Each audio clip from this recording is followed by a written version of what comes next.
ഈ ദുരന്തഭൂമിയിൽ നിന്ന് ഇതുവരെയുള്ള തെരച്ചിലിൽ കാര്യമായൊന്നും കണ്ടെത്താൻ കഴിഞ്ഞിട്ടില്ല. അവിടെ ഈ ഐബോട്ട് സംവിധാനം ഉപയോഗിച്ചുള്ള പരിശോധനയൊക്കെ അവിടെ നടക്കുന്നുണ്ട്. എന്താണ് ആ പരിശോധനയുടെ തെരച്ചിലിൻ്റെ ഏറ്റവും പുതിയ വിവരങ്ങൾ, ഹാഷ്മി?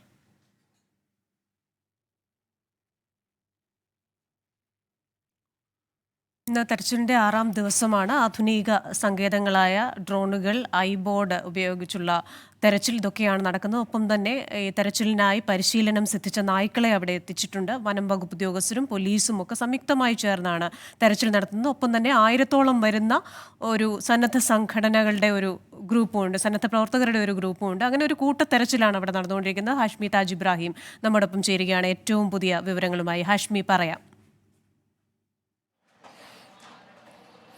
കൃഷ്ണ, 6ാം നാൾ ഈ മുണ്ടക്കൈ, ചൂരൽമല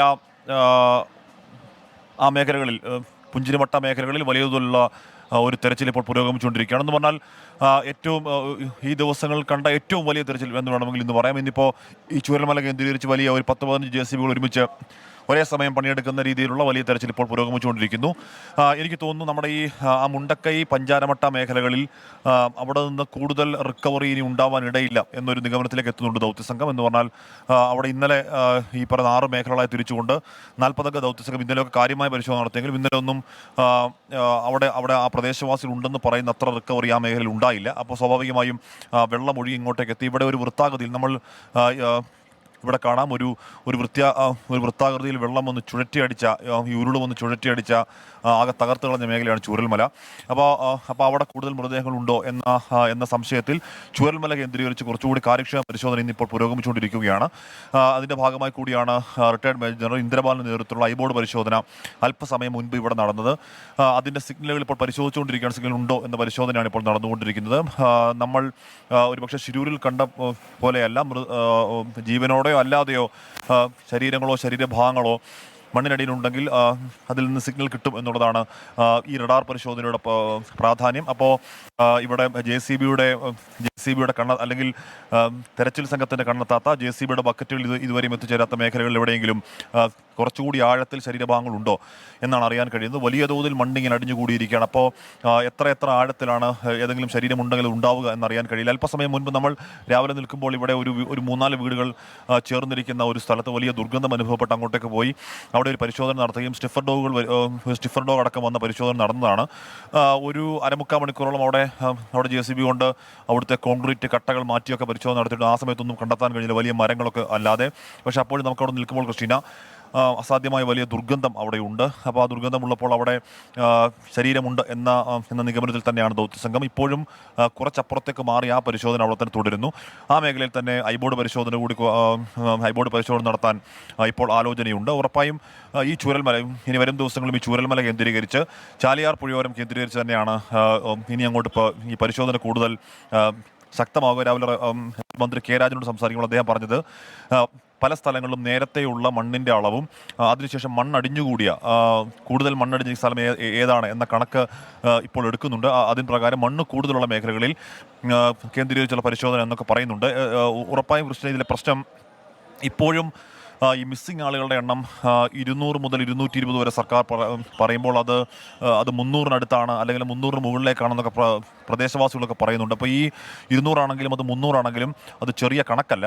അപ്പോൾ ഇത്രയും കാണാതെ പോയ ആളുകൾ എവിടെ എന്ന ഒരു വലിയ ചോദ്യമായി നിൽക്കുകയാണ്. അത് ഒന്നുകിൽ ഇപ്പോൾ 6 ദിവസമാകുമ്പോഴേക്കും ബന്ധുക്കൾക്കും ഒരുപക്ഷെ ജീവനോടെ ഇനി അവരുടെ ബന്ധുക്കൾ എവിടെയെങ്കിലും ബാക്കിയുണ്ട് എന്നൊരു പ്രതീക്ഷ ഇപ്പോൾ നഷ്ടമാകുന്നുണ്ട്. അപ്പോൾ ജീവനോടെയോ അല്ലാതെയോ തങ്ങളുടെ പ്രിയപ്പെട്ട ബന്ധുക്കൾ എവിടെയാണ്, 200-ഓളം ഈ ആളുകൾ എവിടെയാണ് എന്നതിനുള്ള മറുപടി, ആ വലിയ ചോദ്യത്തിന് മറുപടി അവർക്ക് കിട്ടിയേ മതിയാവുകയുള്ളൂ. അപ്പോൾ ഈ തെരച്ചിൽ അത്ര പെട്ടെന്ന് അങ്ങ് നിർത്തിക്കളയാൻ എന്തായാലും സാധ്യമല്ല. മന്ത്രി പി രാജീവ് പറയുന്നത് അത് സൈന്യം തീരുമാനിക്കുമെന്നുള്ളതാണ് പറയുന്നത്. അല്പസമയം മുൻപ് മുണ്ടക്കൈ മേഖലയിൽ നിന്ന് ഇറങ്ങി വന്ന ഒരു രക്ഷാപ്രവർത്തകൻ പറയുന്നുണ്ടായിരുന്നു ക്രിസ്റ്റീന, അവിടെ ഒരു വീടിരുന്ന സ്ഥലത്തിന് താഴെ വലിയ തോതിൽ വലിയ ദുർഗന്ധം അനുഭവപ്പെടുന്നു. അവിടെ 3-4 വീടുണ്ടായിരുന്നു. അപ്പോൾ അവിടെ തിരഞ്ഞപ്പോൾ നാളെ നടക്കാനിരിക്കുന്ന ഒരു കല്യാണത്തിൻ്റെ ഒരു കല്യാണക്കുറി അടക്കം അവിടെ നിന്ന് കിട്ടി.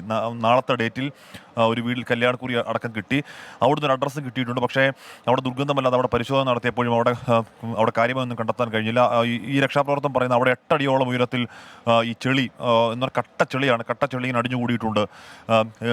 എന്നിങ്ങനെ പറയുകയാണ്. അപ്പോൾ ആ മുണ്ടക്കൈ മേഖലയിൽ കൂടുതൽ ശരീരങ്ങളുണ്ടോ എന്നുള്ള പരിശോധന നിർത്താൻ സമയമായിട്ടില്ല എന്നുള്ളതാണ് രക്ഷാപ്രവർത്തകൻ്റെ വാക്കുകളിൽ നിന്ന് വ്യക്തമാകുന്നത്. ഇന്നിപ്പോൾ പ്രധാനം ഐബോർഡ് പരിശോധന തന്നെയാണ്. പലയാവർത്തി പരിശോധന ഉണ്ടാകും. ആദ്യ പരിശോധനയിൽ എന്തെങ്കിലും സിഗ്നലുകൾ ഉണ്ടോ എന്ന കാര്യം ഇപ്പോൾ വിശകലനം നടത്തിക്കൊണ്ടിരിക്കുന്നു. ഇവിടെ ഉണ്ടായ മറ്റൊരു പ്രശ്നം ഭക്ഷണവുമായി ബന്ധപ്പെട്ടാണ് ക്രിസ്റ്റീന. ഇവിടെ ഇന്നലെ വരെ ഇവിടെ സന്നദ്ധ പ്രവർത്തകർ ഭക്ഷണം ഉണ്ടാക്കി ഇവിടെ നിൽക്കുന്ന രക്ഷാപ്രവർത്തകർക്കും സൈനികർക്കും ഇവിടെ ഉള്ള ആൾക്കാർക്കും കൊടുത്തിരുന്നു. ഒരുപാട് ആളുകൾ, 1000-ലധികം, ഇപ്പോൾ ഈ മേഖലയിൽ മാത്രം ഒരു 2000-ഓളം ആളുകളൊക്കെ ഉണ്ട് ഈ മുണ്ടക്കൈ പുഞ്ചിരിമട്ടം മേഖലയിൽ രക്ഷാദൗത്യ പ്രവർത്തകരെല്ലാം കൂടി കൂടിക്കൊണ്ട്. ഇന്ന് രാവിലെ മുതൽ ആ ഭക്ഷണ സംഘങ്ങളകത്തേക്ക് കടത്തി വിടുന്നില്ല. അപ്പോൾ ഇവർക്ക് ഭക്ഷണം കിട്ടുന്നില്ല എന്ന വ്യാപകമായ പരാതി ഉന്നയിക്കുന്നുണ്ട്. സർക്കാർ സംവിധാനങ്ങൾ ഇങ്ങോട്ടേക്ക് ഭക്ഷണം കൊണ്ടുവരുന്നുണ്ട്. ചോറൊക്കെ കൊണ്ടുവന്നു, പൊതുച്ചോറൊക്കെ കൊണ്ടുവന്നു. പക്ഷേ അത് മതിയായ അളവിലില്ല എന്നാണ് പറയുന്നത്. അപ്പോൾ നേരത്തെ പുഞ്ചിരിമട്ടയിൽ നിന്നും മുണ്ടക്കയിൽ നിന്നും രക്ഷാപ്രവർത്തനം നടത്തിയ ആളുകളൊക്കെ അവിടുന്ന് താഴേക്ക് ഇറങ്ങി വരുന്ന കാഴ്ചയൊക്കെ നമ്മൾ കണ്ടു. ഭക്ഷണം കിട്ടാതെ നിൽക്കുന്ന കാഴ്ച കണ്ടു. മാത്രമല്ല ഉച്ചയ്ക്ക് എന്നോട് രക്ഷാപ്രവർത്തകൻ പറയുകയായിരുന്നു, ഈ സാധാരണ ഈ JCBകൾ 24 ദൗത്യം വൈകിട്ട് തീരും വരെ നിർത്താതെ ജോലി ചെയ്തുകൊണ്ടിരിക്കുകയാണ്. ഉച്ചയ്ക്ക് അത് നിർത്തേണ്ടി വരുന്ന സാഹചര്യം ഉണ്ടാകുന്നു. എന്നാൽ ഭക്ഷണം തിരിഞ്ഞു പോകുന്നു. അപ്പോൾ അതിന് അടിയന്തര പരിഹാരം എന്ന് പറഞ്ഞാൽ ഇങ്ങോട്ടേക്ക് സന്നദ്ധ പ്രവർത്തകർ ഭക്ഷണം കടത്തിവിടാതിരിക്കാൻ സർക്കാർ പറയാൻ വാലിഡായ ഒരു കാരണമുണ്ട് എന്ന് പറയുമ്പോൾ പോലും അതിനൊരു ബദൽ സംവിധാനം ഉണ്ടായാൽ മതിയാവുകയുള്ളൂ. കാര്യം ഇവർ രാവിലെ മുതൽ കഷ്ടപ്പെടുന്നവരാണോ, അങ്ങേയറ്റം കഷ്ടപ്പെടുന്നത്. ഇതിനെ കഷ്ടപ്പാട് എന്ന വാക്കുകൊണ്ട് പറഞ്ഞാൽ അത് ലഘൂകരിക്കപ്പെട്ടു പോകും. അത്രത്തോളം കഠിനാധ്വാനം ചെയ്യുന്നവരാണ്. നമുക്കിവിടെ നിൽക്കുമ്പോൾ ചെളിയിലേക്ക് കാലിറങ്ങിപ്പോയാൽ പിന്നെ കാല് വലിച്ചൂരാൻ പറ്റാത്തത്ര കട്ടച്ചെളിയാണ്. അപ്പോൾ അത് 8 അടിയും 9 അടിയും ഉയരത്തിൽ കിടക്കുന്ന മേഖലകളിലാണ് അവർ ജോലി ചെയ്യുന്നത്. അപ്പോൾ അവർക്ക് ഭക്ഷണം അടിയന്തര യഥേഷ്ടം നല്ല ഭക്ഷണം അവർ കിട്ടിയേ മതിയാവുകയുള്ളൂ.